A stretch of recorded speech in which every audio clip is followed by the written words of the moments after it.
Assalamualaikum warahmatullahi wabarakatuh. Perkenalkan, nama saya Fahril Sidik, NIM 191401031, jurusan Ilmu Komputer, Fakultas Ilmu Komputer dan Teknologi Informasi dari Universitas Sumatera Utara.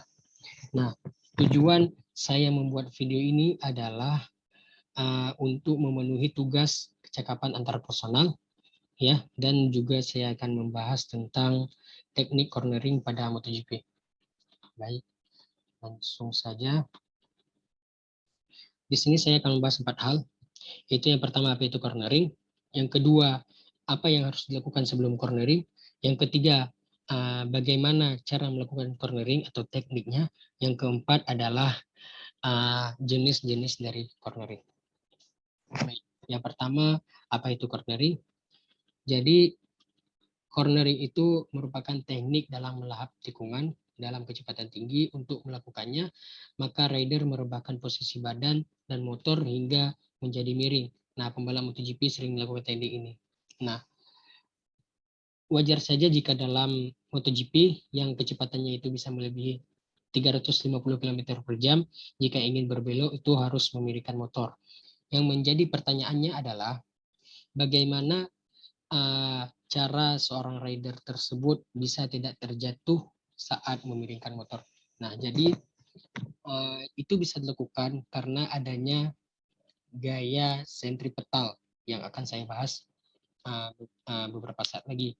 Dan juga ada gaya dari lawan sentripetal, yaitu gaya sentrifugal. Ini juga akan saya jelaskan sesaat lagi. Baik, sebelumnya saya akan menjelaskan dulu gaya sentripetal. Baik, nah gaya sentripetal adalah teknik atau gaya yang menarik motor ke dalam pusat tikungan atau titik terdalam tikungan. Nah, dalam hal ini gaya sentripetal itu dipengaruhi juga oleh dua faktor, yaitu ban dan aspal. Nah, yang kedua ada gaya lawannya, yaitu gaya sentrifugal. Yaitu gaya sentrifugal itu yang membuat motor itu bisa keluar dari jalur jika kemiringannya tidak cukup pada kecepatan tinggi. Nah, karena gaya sentrifugal ini pusat tarikannya berada di titik berat alias center of gravity dari motor. Nah, sedikit saya menjelaskan.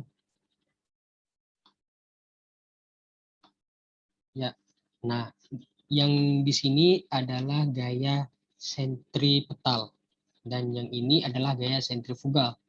Nah, pada saat kita memiringkan motor dengan adanya gaya sentrifugal ini, dia akan menarik kita ke sebelah sini. Nah, jika kemiringan kita tidak cukup, maka motor akan tertarik sebelah sini dan membuat kita terjatuh dari motor. Nah, lawannya adalah gaya sentripetal yang tadi. Gaya sentripetal dipengaruhi oleh ban dan aspal. Nah, selama ban dan aspal ini masih menyatu atau bersentuhan, maka itu bisa membuat motor ini masuk ke dalam tikungan atau masuk ke dalam titik terdalam dari tikungan tersebut. Itulah kurang lebihnya. Baik, selanjutnya apa yang harus dilakukan sebelum cornering? Mungkin ini bisa kita jawab langsung, yaitu pastilah jika ingin masuk ke dalam tikungan itu kita harus mengerem atau memberhentikan motor atau juga mengurangi kecepatan motor kita. Nah, bagaimana atau apa cara yang dinamakan pada MotoGP untuk melakukan pengereman dari kecepatan lebih dari 350 km per jam itu, yaitu disebut dengan nama trail braking. Nah, apa itu trail braking? Trail braking adalah teknik yang digunakan pembalap untuk memperlambat motor secepat mungkin atau sedekat mungkin dengan tikungan. Jadi dengan jarak yang sangat kecil, kecepatan bisa turun dengan sangat cepat. Bagaimana cara tersebut dilakukan? Dan jawabannya adalah para pembalap itu umumnya memakai batas yang sudah disediakan oleh sirkuit yang tempat mereka balap, yaitu ada di situ disediakan garis rem. Ini adalah namanya batas pengereman atau line braking, ya, line braking. Nah, biasanya para pembalap menggunakan itu sebagai pedoman mereka dalam mengerem sebelum masuk ke dalam tikungan. Dan juga pembalap harus mampu melakukannya pada momen yang pas. Nah, oleh karena itu pembalap menggunakan tanda ini untuk membuat pengereman yang optimal sehingga waktu yang dicatatkan itu bagus. Karena waktu dalam MotoGP itu sangatlah penting. 0, sepersekian detik pun itu sangat berguna bagi para pembalap. Baik. Selanjutnya akan saya jelaskan teknik cornering. Di sini saya akan membacakannya dulu, baru nanti akan saya jelaskan lebih rinci. Yang pertama ini, teknik ini yang paling umum digunakan oleh para pembalap ya. Yang pertama ada counter steering. Counter steering, misalnya saja jika ingin menikung ke kanan, maka arahkan stang ke arah kiri dengan cepat agar motor bisa miring ke arah kanan. Oke. Dan teknik kedua itu menyempurnakannya dengan mengubah arah stang ke kanan dan motor akan semakin miring di dalam tikungan. Dan pada saat setelah keluar dari tikungan, tinggal balikin stang lurus dan badan pembalap ke tengah lagi. Nah, jadi biasanya pada teknik pertama ini adalah pada saat pembalap melakukan pengereman yang semula posisi pembalap seperti ini, pada saat dia melakukan pengereman maka akan pembalap biasanya akan mengangkat badan mereka sehingga melawan arah angin yang akan menabraknya sehingga menghasilkan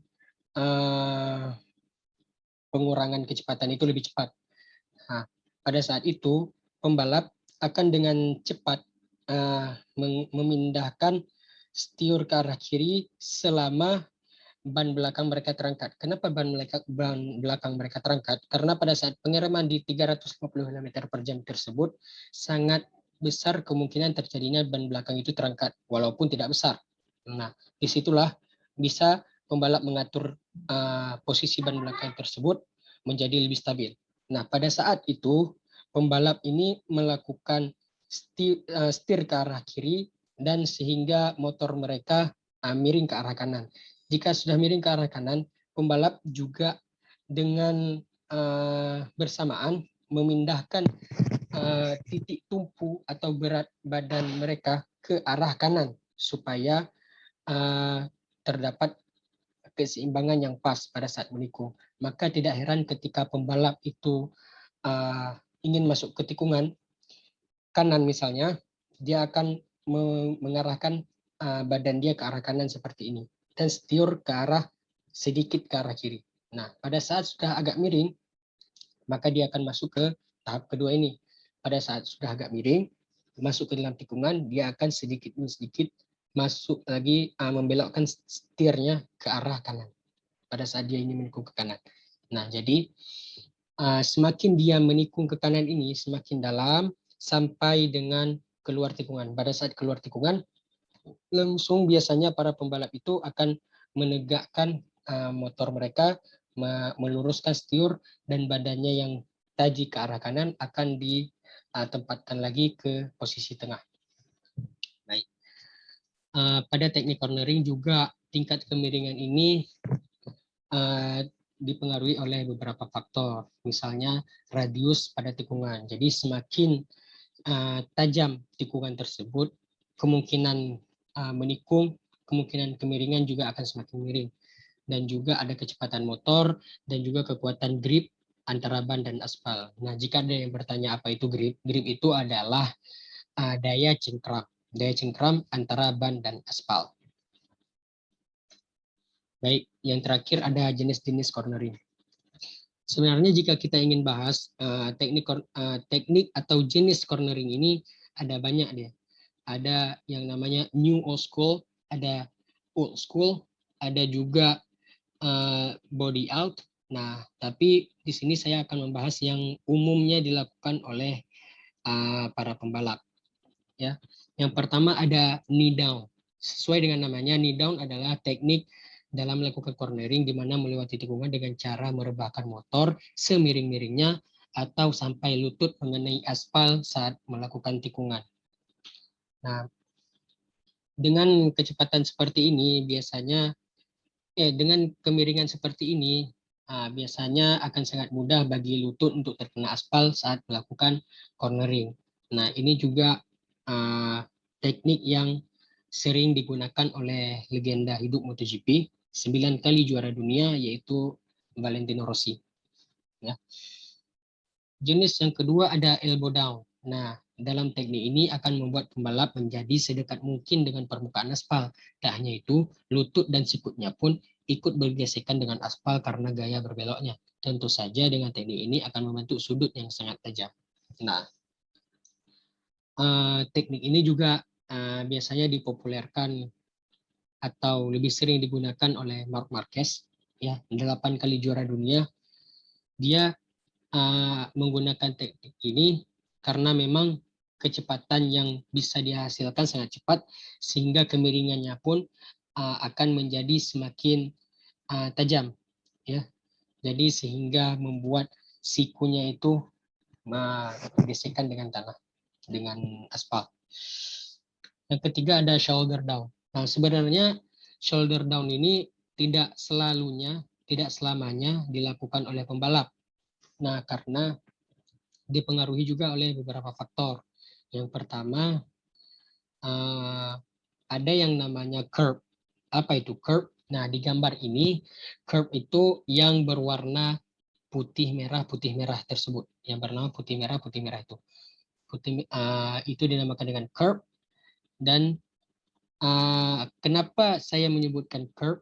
Karena tidak selamanya aspal dan curve itu rata. Jadi ada kalanya curve itu lebih tinggi daripada aspal. Jadi agak melengkung seperti ini. Jadi itulah yang membuat para pembalap pada saat menikung curve-nya itu bisa sampai mengenai shoulder mereka. Nah, dan juga ini tidak ada di semua sirkuit. Misalnya di gambar ini adalah Fabio Quartararo pada saat menikung ke kiri di tikungan 5 di sirkuit Catalunya, Barcelona, Spanyol. Nah, untuk teknik yang terakhir ada head down. Sebenarnya ini adalah teknik yang tidak lazim digunakan, bahkan tergolong sangat berbahaya karena mendempetkan kepalanya ke aspal pada saat menikung. Dan ini juga tidak selamanya dilakukan oleh pembalap. Misalnya di gambar ini ada yang namanya Scott Redding. Dia melakukan atraksi ini di sirkuit Jerman Sachsenring, ya. Jadi ini adalah hiburan yang dia lakukan sendiri dan sebenarnya tidak lazim digunakan di dalam MotoGP. Mungkin cukup sekian penjelasan saya tentang teknik cornering di MotoGP. Semoga dengan apa yang saya sampaikan ini bisa menambah wawasan tentang dunia balap motor, terutama MotoGP. Baik, terima kasih saya ucapkan. Assalamualaikum warahmatullahi wabarakatuh.